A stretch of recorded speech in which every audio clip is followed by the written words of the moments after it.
There are some shows that have been on pause from Bravo, but they are still bringing some serious drama online. Okay.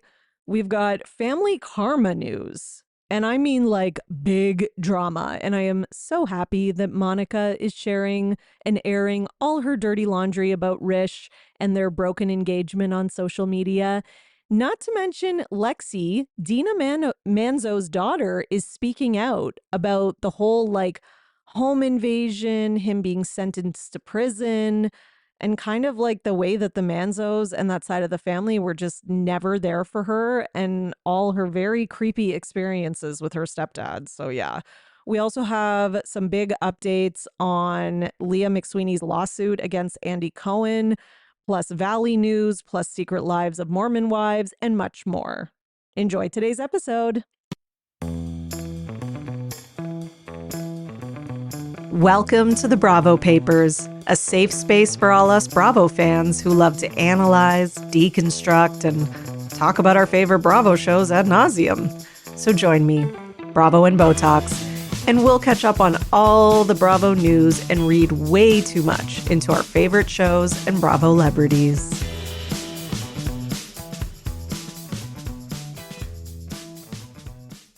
Hello, everyone, and welcome back to another episode of the Bravo Papers, Bravo Weekly News, here with your host, Emily. Got my little kitty in tow. I feel like he's judging me. He's like sitting on his cat tree staring at me as I do this, and he's got this look on his face like, what are you doing over there, idiot? You know? That's how cats are. He's got a judgy tone on his face. Can you have a tone on your face? You can't, but still. Okay, so what are we going to talk about today? We've got, we have some interesting news from a show that's not even on anymore. But you better believe I'm going to talk about it because Family Karma, by the way, fantastic show. If you need like a random show to marathon, and you feel like I've watched all the Bravo shows, you haven't if you haven't watched Family Karma. So good. 3 seasons, still hoping they're going to bring it back. It's quote unquote paused, but that's like Andy's new code word for everything. And they had some pretty intense drama on social media this weekend. So Monica, who's kind of like like the golden daughter on Family Karma, she's like beautiful and everyone likes her and she's so nice and like all this kind of stuff. And she was engaged. Was okay, definitely not engaged anymore, but she was engaged to Rish. And that was kind of a storyline on the show. Like she was dating Rish, and it was like, when's he going to propose? When's he going to propose? And like, it just seemed like he wasn't wanting to take that step forward towards marriage, or he seemed like hesitant. And that was kind of a storyline. And she was like, kind of like getting to the end of her patience. And then the other storyline was that it sometimes seemed like, maybe he was cheating or there was like rumors about that, etc. But either way, they, you know, continued to date. The show ended, it got paused. And then during, once the show was over, sometime after, I can't remember exactly when, but they got engaged. It was all over social media. And it was like they had a big post about it and all that kind of stuff. And it was like, this big romantic proposal. And, we were all like, yay. Like nobody was really that excited about it because, I think everybody believed, number one, that he didn't seem ready for marriage. He didn't even like he said he wanted it. And that could be like the pressure because there was, a lot of pressure in their like culture and their family and their circle, like to get married and to get engaged by like a certain age and all that stuff. But he also he didn't even seem like he was like ready to have a steady girlfriend. Like he seemed like a dog, which he is. So, Monica this weekend announces on social media that not only has she called off their engagement, she's done with him, accuses him of cheating, and then Rish responds. Okay, so I'll take you to the beginning. So what Monica said was, So she posted, before I read what she says, she posted a picture of a bunch of condoms, still in the package. Don't worry, guys, not used. And she takes a picture of them and says, so she posted this on her story, by the way. So done with all the lies. This isn't the same girl that was blinded by you while filming. Did you think I was that dumb? At Rish. And then and she tags him. Like, okay. Like, give it all to us, Monica. We love it. Then she shows a screenshot of some DMs that she got from, I'm assuming, some girl. She doesn't show the girl's identity. And it just says, we kissed. He said he was single, wanted to see me today. Good luck. Wow. Okay. Holy shit. So, yeah, Monica is not putting up with his bullshit anymore. And I'm glad she's not, because I do not think this is the first time. Now, Rish has responded, and he did a, create post on Instagram on his story, and at Monica Vaswani, I have not been together. Oh, and I, sorry. So he did tag her though. And I have not been together for over a month.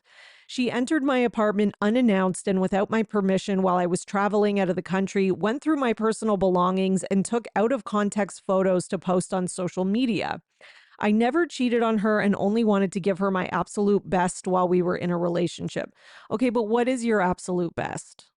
Because your absolute best when I was watching the show was like not good and was cheating rumors already. So yeah, okay. It's unfortunate it didn't work out, and she asked me to not openly talk about us splitting up as she needed time to process. Unfortunately, my kindness was taken advantage of, and she took control of the narrative, which is manipulative, unacceptable, and disgusting. Okay. Then he shows a screenshot of her parents assisting her, seemingly. It's basically like her dad in the hallway of an apartment building. And he's got like, one of those trolleys that you have at a hotel with like the luggage on it. And then it has the date, which I don't know, is April 21st, 2025. Okay, fine. And says her parents assisted her with moving out of our apartment on 4/21/25, which is depicted in this photo. I've been single ever since. Okay, but here's the thing, Rish. She posted that screenshot, which is the DMs from whoever this girl is, which clearly those are from when you weren't broken up. Like, because in it says he said he was single. Do I believe Rish? Absolutely fucking not. I believe nothing he says. Maybe they did break up in April, but do I believe that he's been cheating up until April? Yes, I do. And I think Monica probably found, she probably got like a message from this girl. We kissed back in January, whenever the fuck they were still together. And she's probably gotten even more DMs. It seems like she had her head in the sand and she was kind of ignoring things. And now that she's sort of woken up, she's kind of like realizing the truth about who she was with. So yeah, Rish has always been trash. He's always sucked. Nobody liked him for Monica. It seemed like her castmates didn't either, like her friends and family, but like her family would support her, but it was like, you could tell they didn't trust her. Like you could tell her dad did not trust him at all. Okay. Then Monica posted this morning on her Instagram story like a TikTok, and it's like a guy dancing, and it's getting my self-worth back after wasting too many years doing wifey things for someone's undiagnosed son. And then she wrote at the bottom, the way I've snapped out of it in 24 hours is unreal. So here's the thing. They probably broke up at the end of April, and she's still been like maybe sad about it or whatever. And now she's like reached the like anger phase where she's like, you know what? Why am I protecting this guy? I got another set of DMs about this fucker cheating. I don't know what the condoms mean. She just posted that, like, couldn't you have condoms and be in a maybe she's on birth control, they weren't using condoms, so then she finds condoms and that's suspect. I don't know. I don't know what the situation is, but either way, I do believe her. And I'm glad they broke up because honestly, he sucks. He sucks and he was never husband material, let's be honest. Okay? Okay. So, that was a little bit of drama for the weekend. Can I get Andy and a camera, please? Apparently not, because they are not filming. So, so frustrating. We could have had such a good storyline. Okay, let's talk about what are we going to talk about next? Let's talk about another show that is no longer on the air. Sorry. But one that I'm sure many more of you that are listening watch or watched, which is Real Housewives of New Jersey. Because there's some really big news out of New Jersey. And Lexi, who is Dina's daughter, who we did see on Real Housewives of New Jersey in those first couple seasons, you know, when she was a young girl and she had glasses, etc. And she went this last week, she was on Gia's podcast. So Gia Giudice has a podcast called Casual Chaos, and Lexi went on it. And this interview has snowballed into just so much drama on social media in terms of like Lauren Manzo getting involved and what's her name? Jacqueline Larita's daughter. Why can't I remember her name right now? She's like the main person in this story.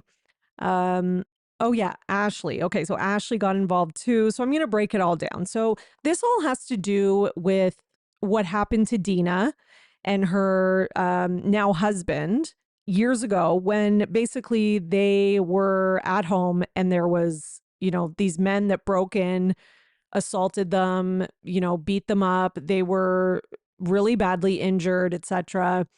And they were robbed. Well, specifically, Dina was robbed of her engagement ring. So she was, at the time, this guy was her fiance. He's now her husband.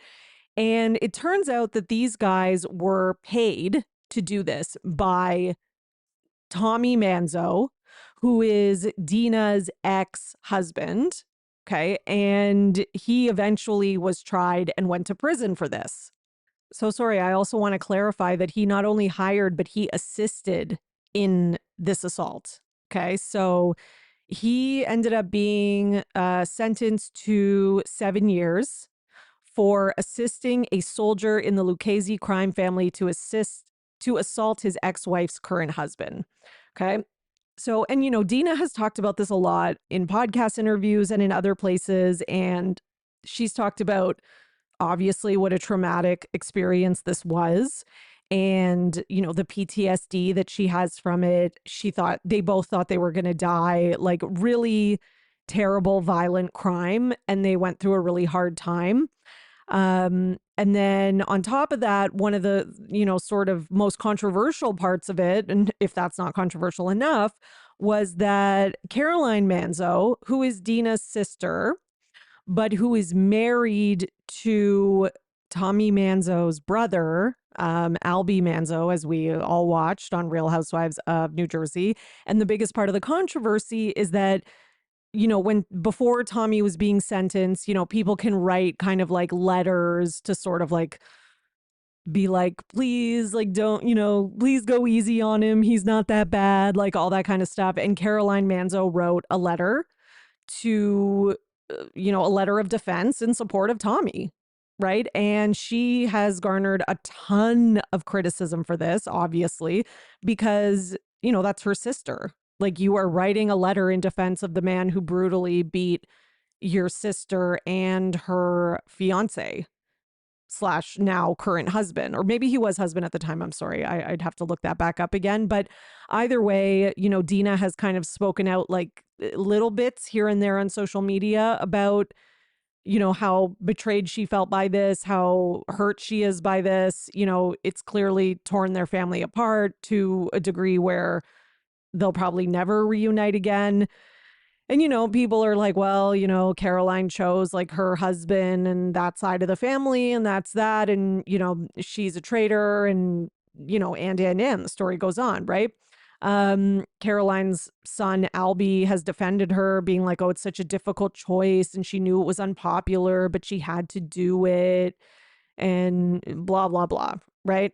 So anyway, so the more recent update is that recently Lexi, like I was saying, was on Gia Giudice's podcast and they spoke about this. And one thing that was talked about was number one, just Lexi's like general trauma and feelings around this whole thing.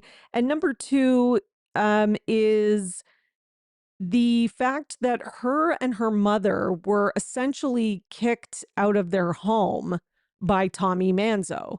So once Dina separated from him, he kicked Dina and Lexi out and still had like their belongings, right? And was not, allowing them back in the home, etc.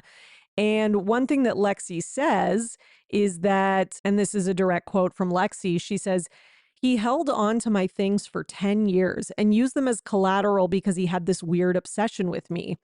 For years, people would tell me he kept my room exactly the same because he thought I was going to come back. I can't even begin to understand why he would think I would ever come back there. Like, yeah, like my mom divorced you. Like, why would she come back there?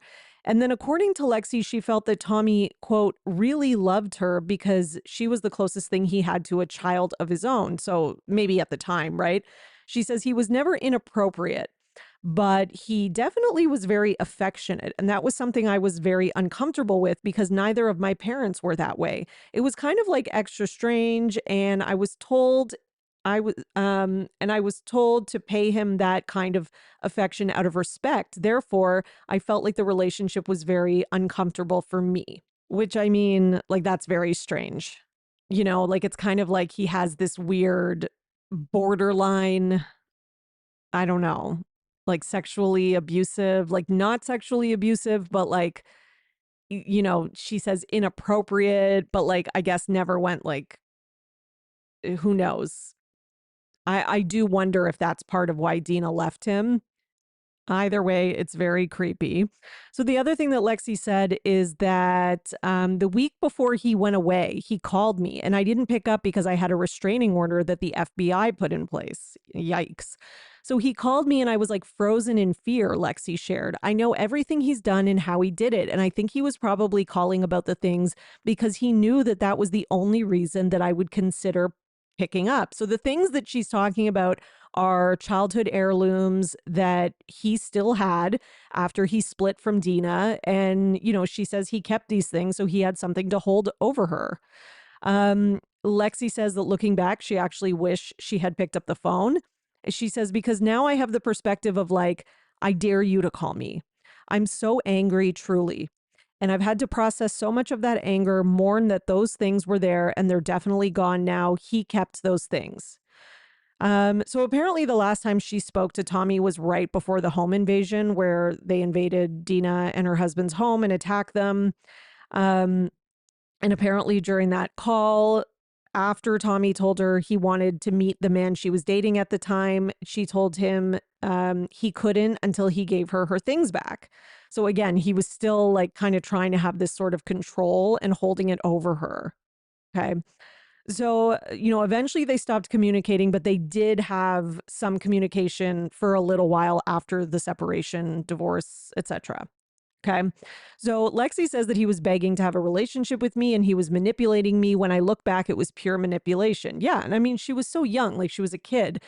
And I felt so torn on what to do, but I knew he wasn't a good man and I knew he wasn't good by my mom. We had a feeling he'd done some terrible things, but we didn't have proof of it. And he put me in a very terrible position for a long time. I lived in fear for so long and I was silenced by my fear, by upsetting anyone in my family, by angering him and provoking him to do something. I was in that fear until really recently. Once I sat in the courtroom and realized that I was the bear. He was the one about to go away for the things he did. My family was the ones that were embarrassed by the things that they did. Why should I fear them? They should fear me. Okay. Yes. And I remember her having a post on social media where she talked about like, not poking the bear and people like, people were, I guess, like confused by it. And then she clarified that she's the bear. and that she's the one who kind of knows all their secrets and all the terrible things that they've done. So, it does seem like she's really kind of come into herself after all of this. And, she did this podcast speaking out, and that alone kind of shows a big growth because Lexi has really said nothing about this. So she also said, quote, "I could go on for days about what I could say about all these people, and I still don't. I like to have respect." So, it's not like she went on here and just like she said, it's not like she went on here and she's like spilling everyone's dirty secrets, but she has the right to talk about what Tommy did to her, especially now that he's in prison and what she went through, right? Okay, so she says, "Sitting and watching that trial, seeing him stand there, I saw everything just so I could kind of understand this is my reality. And then I think I kind of just realized, what am I afraid of? It still feels uncomfortable, but why? It's my truth. It's my experience. Sorry. Also on the podcast, Lexi admits to feeling abandoned by her family, like extended family, of course, not Dina. She says, "I've been upset and nobody called me for years. I called them. I was just caught in the crossfire of all of it. Also, the chaos of what happened with Tommy and the obsession. I had to deal with all that on my own. Nobody in my family ever extended any comfort to me, and they all knew all of the things that were coming to light." Okay. So that is, we know the Manzos are part of that family that she's talking about. And because when we watched the show, when Dina was still with Tommy when she was on Real Housewives of New Jersey the first time, during that time, her and Caroline, they did have a close relationship, right? And Lexi was around, like, talk about my family, like Caroline Manzo. But, it does suck. Like she was going through this extremely fearful, vulnerable time with this like violent, abusive man. And it's like this whole side of your family has completely, because your mom had to separate from him, from this abusive guy, which as she should. And he's obviously this like possessive, crazy guy who like, she gets a new husband and he wants to have him beat up or killed or whatever. And then none of them are there for you. Right. And not only that, it's like your aunt writes a letter, your mom's sister, in his defense. Like, how fucked up is that? Okay. So now the other part of this is that Lexi claims that Lauren Manzo failed to help her retrieve her belongings from Tommy's garage sale. So I guess since Tommy kicked Dina and Lexi out of the house. Okay. So they were not able to get their belongings, heirlooms, all that kind of stuff. Right. And this was, as Lexi said, a way of, holding control over them. So I guess at some point he has a garage sale. Okay. After the divorce, separation. And I guess Lexi reached out to Lauren Manzo, who, again, we all saw on Real Housewives of New Jersey. And Lexi says on the podcast, in this podcast interview, that Lauren had texted Lexi. So Lauren does, Lexi does say that Lauren texted her about the garage sale. But Lauren initially did not want to go to get the stuff. And I guess Lauren said, "Okay, well, I'm going to send some of my friends." And Lexi called her and was like, "No, I need you to go now because the garage sale's almost over." So ultimately, Lauren and Caroline Manzo did go to the garage sale, as did Lexi's dad and a friend of her mom, Dina Manzo, because Tommy, remember, is actually, Tommy is Lexi's stepfather. So Dina did have a marriage from before that. So Lexi says that there were things at the garage sale, like the dollhouse that her grandmother made her that was in her room growing up. These are things, irreplaceable heirlooms that have no value to anyone else. I was looking for a piece of myself to have back, and people were just protecting the things in that house, protecting Tommy, Lexi explained. I would ask them to make phone calls to people, and they wouldn't make them. I like to think they care. They're my family, but I think they care about themselves more and keeping their own peace more than fighting for mine. Um, I'm sure if you ask them, they did everything to their best ability. But if you ask me, it wasn't nearly enough. From my eyes, they failed me. Okay. So Lexi is right, because if you do ask them, they do say that they did everything from their best ability, because Lauren Manzo is responding to this. So Lauren was, this interview came out and, New Jersey housewives internet blew up and people were on Lauren Manzo's social media, berating her like, oh, family's everything. How are you not going to help Lexi get her stuff back? All this kind of stuff. And one commenter said to Lauren, she said, "Why wouldn't you go get Lexi's things from the garage sale? You and your brothers and your mom. Wow, family is everything, right?" And Lauren responded and said, "Because I don't have access to them. I do not have a relationship with my uncle, and I was told I was not allowed to access the house," Lauren replied. "I went back myself to the garage sale and tried to get her things back, and I was kicked out. I was on private property that wasn't my uncle's house. I could not break into the home to get her things. I tried everything." So that was her reply. And like, I have to say, as much as I don't like the Manzos, and as much as I really feel for Dina and Lexi, and I am on their side in this whole thing, especially, you know, from the perspective of like, I'm not saying that Caroline Manzo had to defend Tommy, or like stick up for him or something like that. But could you just not write the letter? Could you just do nothing to make things any better for him? Now, that being said, I do kind of understand the argument of people who are like, this family has some scary ties.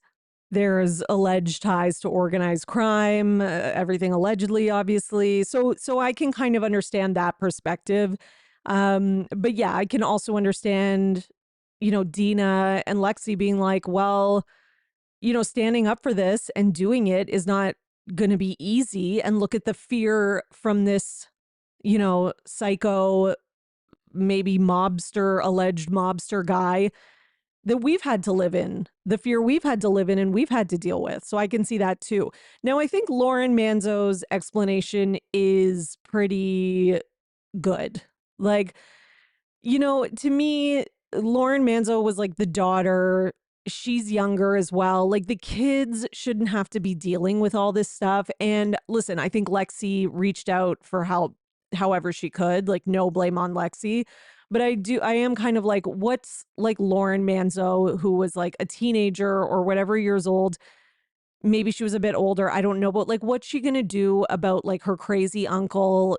She says she tried to go to the garage sale, she got kicked out. Like, I do think that's kind of sort of where it starts and ends. In terms of blaming Lauren, I don't think that she, deserves the heat for this. I do think that the adults in the situation, like maybe like the adults in the family should have had more, maybe taken more action to get this stuff back for her. But like, what is like this teenage girl gonna do? Especially when like this guy seems like he's unstable and crazy, and I don't think this is just like a regular uncle type of situation. And I understand, and I'm not taking away Lexi's feelings. I think she has every right to her feelings and to feel like she was abandoned, like no one was there for her, like not enough effort was put in to, to help her kind of deal with all of this. And, I totally see that. But, I think people going online and like berating Lauren Manzo is not the answer. I just don't think like that's going to solve anything in terms of this situation. And it's a very messy situation, clearly, with a lot of feelings and a lot of different sides to it, so we can kind of only judge so much. But it does seem like a really scary time. And I'm glad that, Lexi's in a better place. Okay, let's go on to some mom talk news. Okay. So first of all, people have noted that Demi and Jesse, the two lookalikes, have re-followed each other on Instagram. Does that mean their friendship is re-blossoming? I don't know. Possibly. Could be. Meanwhile, Jen and Zach went on the Vial Files, because who doesn't nowadays, and did an interview. And they were asked about their opinion on the Demi Marciano Jesse of it all. Jen says, in her opinion, Demi pushed boundaries in Vanderpump Villa. Jen says that she called her out for these. and that she was very upset when they were in Italy. And she also said, Demi said, according to Jen, how dare you tell me what my own boundaries are in my marriage? How dare you? I can do what I want. Kind of the same mentality that Jen says Demi had in Vegas. And then Zach chimes in and says, you called me. I was back in Arizona in medical school, and Jen called me and was like, because I was asking her about the trip, how the trip was going. And she called me and was like, Demi's just been crying in her room for the last hour. So she felt bad. She feels like she's cheated on her husband because she was sitting on his lap. She was kissing him, all these things that were never shown in the edit. I don't know how we're still honestly debating this topic. Okay, so that is according to Zach. And then Jen says that it was hard for her because, this has happened before. I've heard this from other people. Like when she in her past marriages, this would happen. Sorry, this is like transcript from their podcast. So that's why it sounds all crazy because it was like kind of in a conversation. So Jen says, and so for me, like, I just kind of like told her, like, if you want to flirt with this guy or whatever, you can go do that. That's your boundary in your marriage, whatever. But I'm making it very clear that I don't want to be associated with that. And I was worried at that point, like, are they going to edit it in a way that we're all flirting with these guys? And I just wanted to make it very clear that I'm just here to have a fun girls' trip. Okay. So clearly, it seems like Demi possibly. It seems like Demi maybe took it a little far with the flirting with this Marciano guy, possibly kissed, that this was caught on camera. And then maybe she had kind of like buyer's remorse after. Like she's then, like you get all caught up in the magic of the trip and the butterflies of like meeting this new guy that's cute and whatever. And then, some time goes by, the trip's like coming to an end, and then you realize the reality of it hits you of like, oh fuck, this is going to be on TV, this is on camera, I acted inappropriately, my husband's going to see it, I'm going to have to answer to this, like, to not just privately but in public. I'm going to have to answer to this on the internet, on Secret Lives of Mormon Wives. Like, the reality of it probably hit her, and I could see that being why she's crying for an hour. And basically, Jen continues to say that, it's not fair that she had all these fingers pointed at her marriage and all these accusations towards her marriage by Demi, and people kind of trying to make that to be the storyline. But then when something comes up about Demi's marriage, it's like, well, Jen can't bring it up. And then Zach kind of chimes in and is like, yeah, and on top of that, you have like Demi trying to like rally all the girls to like create this narrative that Jen's a liar and that she's evil and like make her the villain of the season to distract from, Demi allegedly cheating or whatever. So, you know what? They do have a point. Like, obviously, I can't stand Zach and I think he's awful, but that doesn't mean that they're not right in this situation, because they are right in this situation. Like, it is, I understand, like, Jen, since season one, her marriage has been a big topic of storyline, and the girls have had a lot of very strong opinions about it.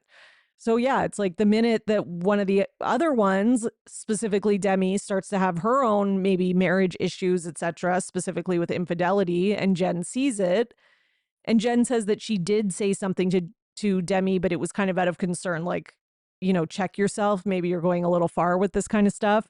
It's like Demi, instead of owning up to any of it or admitting to any of it, she went the opposite way and was like, okay, well, let me villainize Jen and make her look like a liar so that no one believes whatever she says, or so that she's so distracted by defending herself and by her own issues that she's not going to bring up what I did. Like, it does kind of seem that that's what happened. So Jen says, yeah, she tried to get me to be quiet. Why would you? What would be the purpose behind keeping me quiet? Like, what's your reasoning behind that? And then Nick responds and says, I think she says that like you're spreading lies about her marriage and her reputation. And it's, I think she wanted to keep you quiet, but she claims that you're lying. And Jen says, yes, which, okay, you'll see, basically. And then Zach says, it's just hard when there's like receipts to back it on one end and not the other. So yeah, so they're saying that they have receipts of all this. And Jen says that she felt like Demi was coaching her with what to say about Vanderpump Villa, and that Jen was wrong for even asking or questioning her about her boundaries in her marriage, but that nothing keeps up and Demi's story keeps changing. Okay.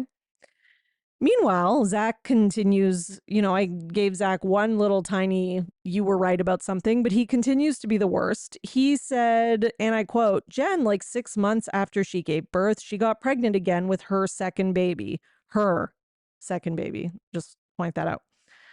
I got tricked into it. She took out her IUD without telling me. Sir, you need to shut the fuck up. Like, what are we even saying? You got tricked. She's your wife. Okay? Like, what? Like, fuck off. And it's your baby as well. And you guys are the ones who are in this fucking Mormon marriage world where you're like popping out babies every 2 seconds. And that's like your expectation of Jen. And that's like her life's purpose is like to be your wife and have your children. So you can't all of a sudden, step back and decide that like, oh, no, yeah, we want like birth control. And now all of a sudden, I don't want as many kids and I don't want her to do this and do that. Like, fuck off. Okay. You have bought into this whole patriarchal system that benefits you greatly. So if your wife is, getting knocked up easily after already having a baby, isn't that like part of your whole philosophy? You can't all of a sudden act like when she gets pregnant, now it's her fault and she's like the evil temptress that like tricked you into it. And I guarantee, and I believe him about this. She took her IUD out without telling me. No, I do not believe him. I do not believe him for 1 second. Okay. Meanwhile, what else do we have from here? Meanwhile, there's been some rumors about Taylor and Dakota, and that Dakota got another woman pregnant. So Taylor put up this TikTok saying, someone did me so dirty, she deleted all social media. Sweetheart, I'm going to call you out in public when I see you. And then in the comments, she said, hint, none of mom talk. Okay. And then I've been seeing, all these kind of rumors flying around that he got another woman pregnant and Taylor didn't know about it. Now, from what I've heard, they have denied this, Taylor and Dakota. But basically, there was somebody who commented on TikTok and said, I follow random pages that discuss Bravo shows, this show, etc. And I saw it there. The girl posted about being back on social media, and someone asked if the baby was Dakota's in the comment, and she said yes. I have no idea who it is, but that has to be what this is all about. And then there's this whole like conspiracy theory that it's like one of Taylor's mom's friends who was like divorced recently, who Dakota knocked up. And people are like pulling all this evidence from TikTok and stuff. But from what I've heard, like at least for what Taylor and Dakota have said, it's not true that Dakota got another woman pregnant. And from what I've seen, they've both denied it. So that's kind of where we stand on that. And if it is true, I'm sure it'll come out soon enough.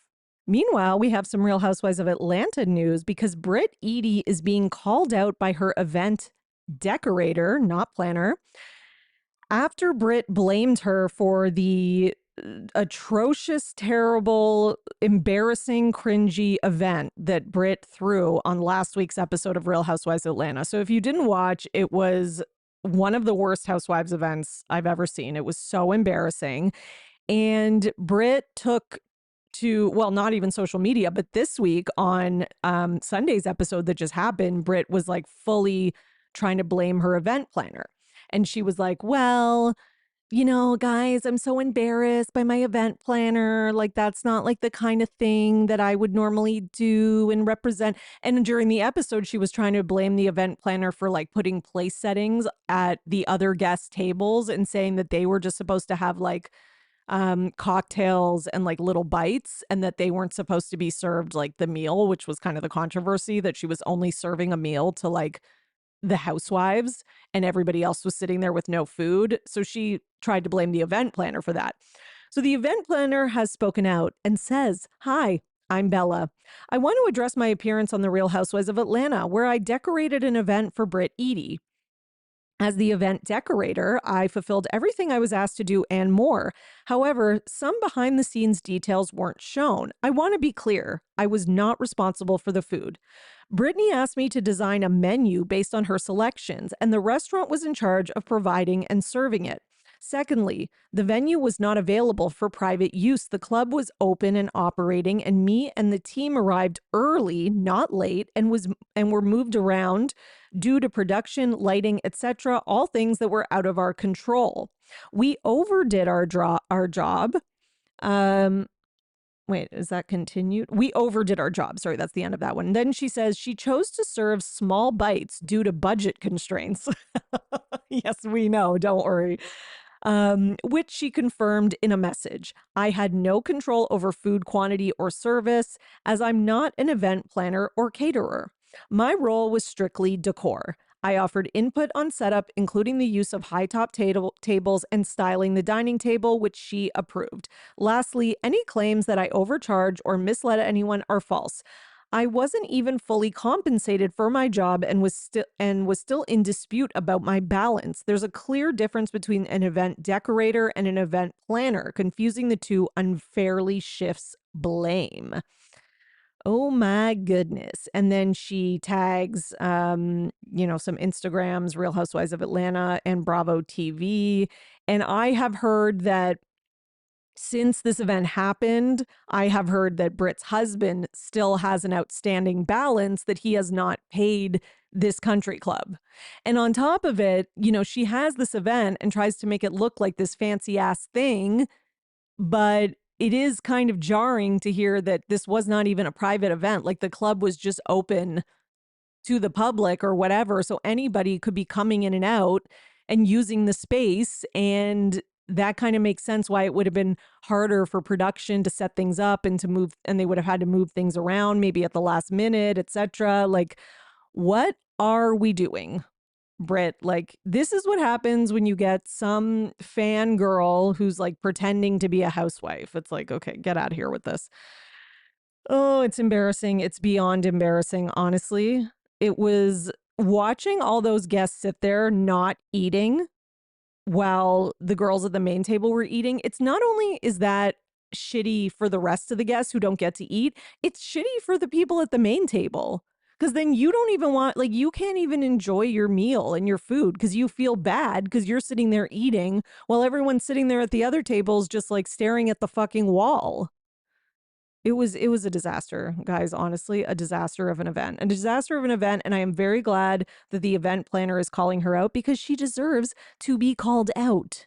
Make no mistake about that. Meanwhile, we have also some Valley news because everybody's favorite Valley star, Janet, that was sarcasm, was on the Vial Files, again, the podcast that everybody's going on. And she told us some things about her experiences with being on the Valley. So, first of all, she says she was surprised after season 1 that she was the villain. That was not what she was expecting. Yeah, we can tell you were surprised. We can tell that's part of why you're the villain is because you have no self-awareness. Like that's a big part of it. She admits that she went into season 1 a bit cocky because she's a big reality TV fan. Yeah, again, we know, we can tell. But nothing can prepare you for being in it, obviously. So Janet says the biggest misconception about her is the whole fan thing. She says, yes, she did meet Sheena at an event, but it wasn't like, she stalked her and she was purposely like trying to become friends with all the VPR castmates and get on the show. She says they became friends in a natural way. Well, yeah, it's easy to become friends with Sheena in a natural way. She's fucking friends with everybody.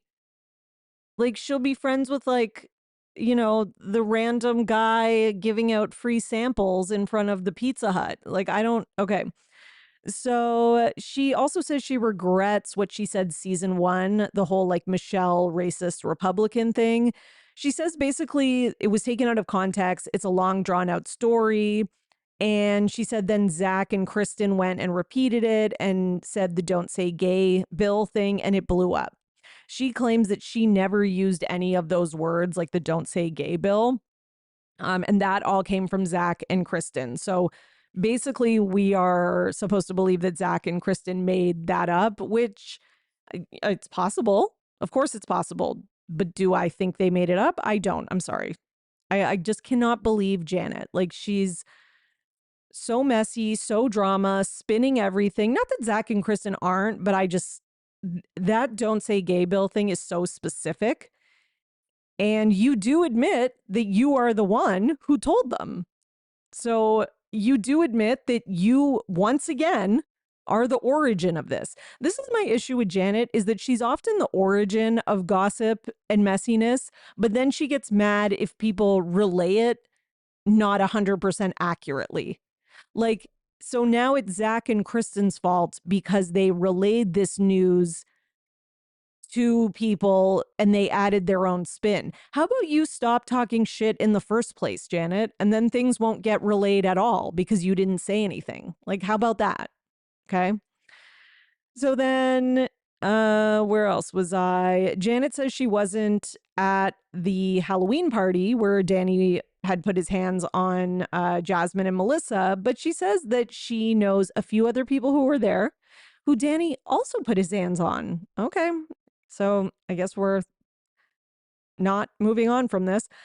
Janet says that that's why she was uncomfortable in the closet with him. So yeah, so now it's like, I feel like because she's losing at this on the show, now she's trying to twist it into like, and again, I'm not defending Danny because if he put his hands on people, that's really bad. And he did. We already know 2 people that he did, which is really bad. But now Janet, my problem is Janet trying to insert herself as though she's the victim in all of it when she wasn't even there.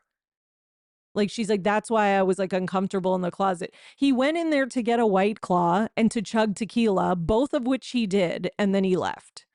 So like, enough with this like projecting thing, which she does that a lot. Like, she even like, I can't remember, I think it was on the after show, she said that she was offended when Nia wouldn't choose like a hall pass because she took that as Nia saying that Nia's marriage is better than all the rest of them. Enough. Like, this is the type, this is what I'm talking about. This projecting is psychotic. Like, Nia didn't say that. She just said that she didn't want to choose a hall pass. And it's, you can tell it's clearly because her and Danny are freaking like some like Christian whatever. And I've heard they're part of some like Christian church in LA or something. Like, not everything's about you. So Nick pushes, oh wait, where was I? Sorry, I skipped something.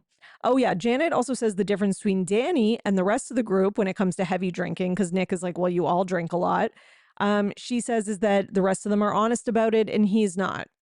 I mean, I would say you're all the same. You all drink on camera. And yeah, like Danny drinks on camera. Like I didn't really see him hiding it. Like, fine, he went in to get a tequila thing, but it was in the closet. So he went to where it was. Like, it wasn't that crazy. It's not like he took, the tequila off the kitchen island where everyone was standing and ran to the bathroom to drink it. Like, he went to where it was. So it's and he was hammered on camera. We all saw it. Okay, and then Nick pushes Janet with the whole assumption of like giving Jax the benefit of the doubt and saying that he's a good guy, which, thank you, Nick. He says, listen, Jason often is like giving him the benefit of the doubt and like saying he's a good guy. And Janet defends Jason and says, well, it's not so much that like he's giving Jax the benefit of the doubt, is that he's actually seen the good side of Jax. So then she claims that like, you know, there's been times where like Jason's seen Jax like being a good dad and this, that, the other. So, that's the reason that he said that, because he's witnessed it with his own 2 eyes. And I will say that Nick does push her a bit on this, but like, the hypocrisy is rampant here. So yeah, Janet continues to be the worst.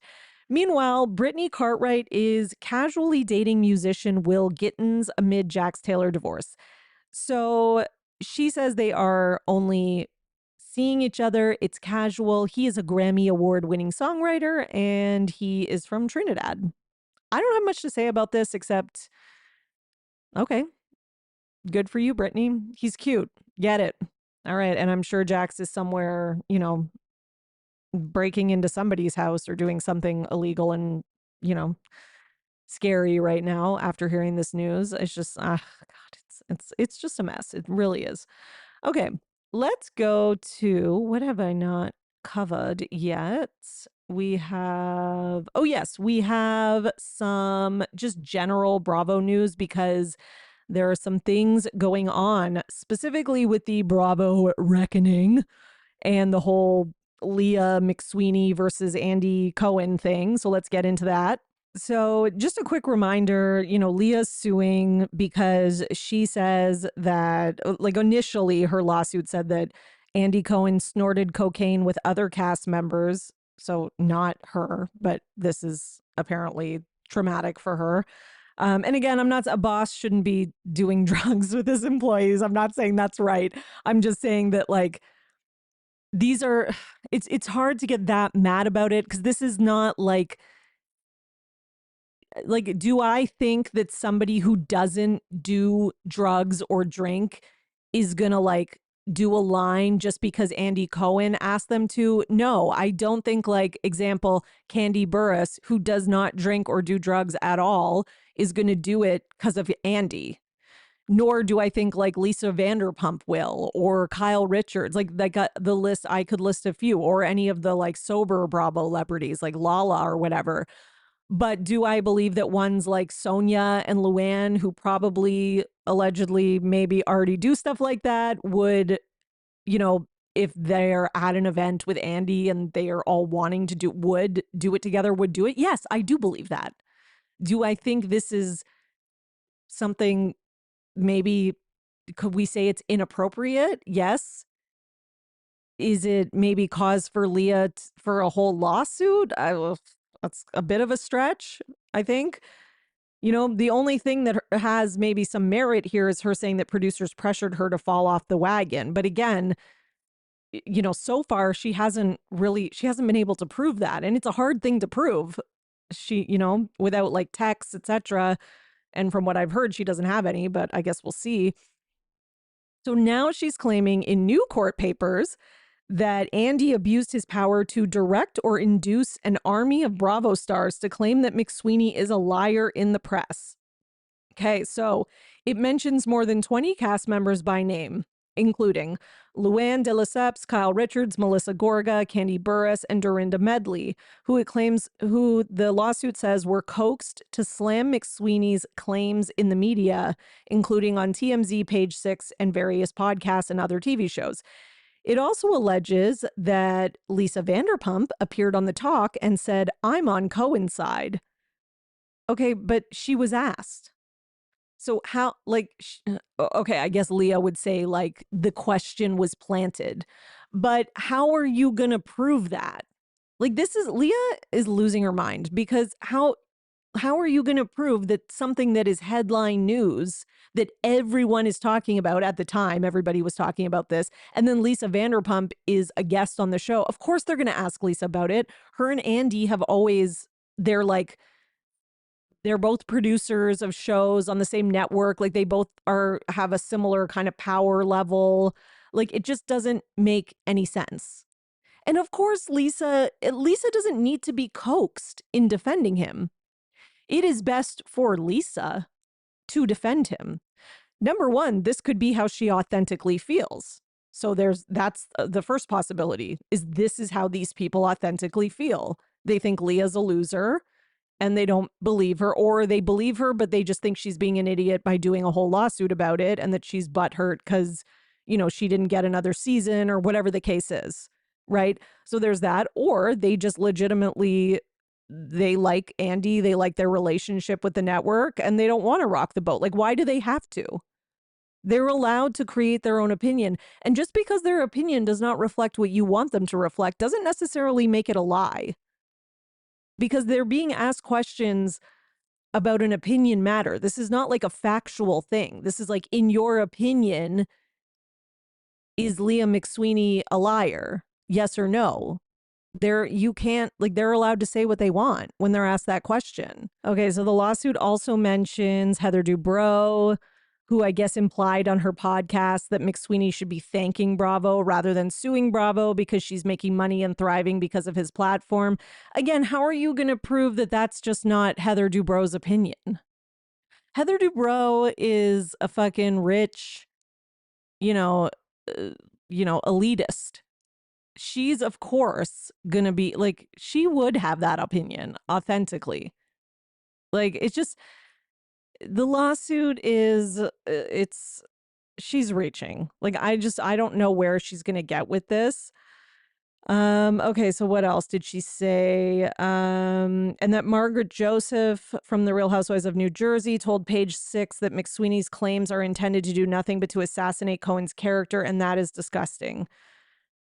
I mean, that's like kind of true though, isn't it?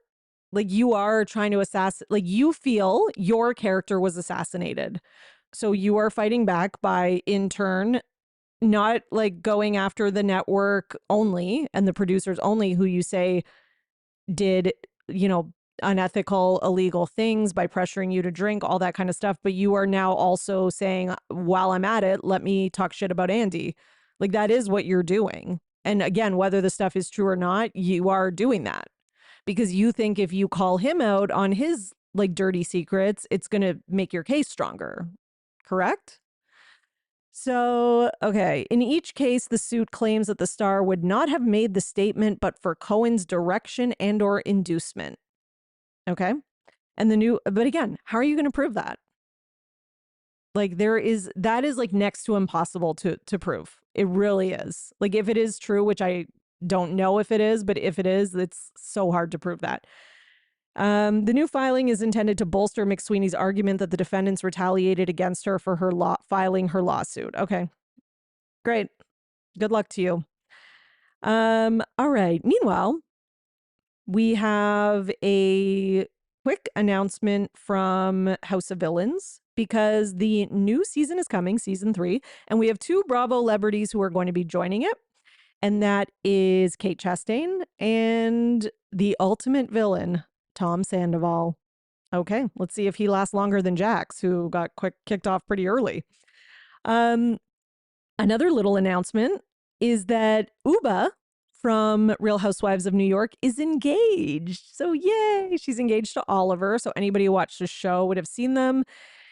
And somewhere Brynn is pissed off because she's not part of it, because she alienated and lost all her friends, and also because Uba's like engaged to a billionaire. So there's that. But anyways, which despite everything Brynn says, I do think is Brynn's ultimate goal in life. And I don't care if that sounds mean. I think it's true. All right, everybody. I think that's all we got for today. So wishing you all the best. Check out my Valley recap for episodes 6 and 7 after show. It's on your feed. Just go back and you should see it there. Head over to the Patreon for more bonus content, patreon.com/Bravo and Botox. And you are now in the know for everything Bravo. See you next time. Bye. Thanks for listening, everyone. Your support really means everything to me. And this show wouldn't be possible without you, the listeners. So please, if you enjoy the podcast, leave a 5-star rating and subscribe so you don't miss an episode. For more, you can join my Patreon, patreon.com/Bravo and Botox. And for $5 a month, you'll get 4 extra podcast episodes a month. You'll also get early releases of Bravo Paper episodes and more. Please also subscribe to my YouTube channel @The Bravo Papers and follow me on Twitter, Instagram, @Bravo and Botox and @The Bravo Papers. If you'd like to buy me a coffee, you can at buymeacoffee.com/Bravo and Botox. Send your love through some much needed caffeine. And any guest that was on today's episode will be in the show notes, all their social media and contact information. So thank you so much, everyone. Keep overanalyzing Bravo.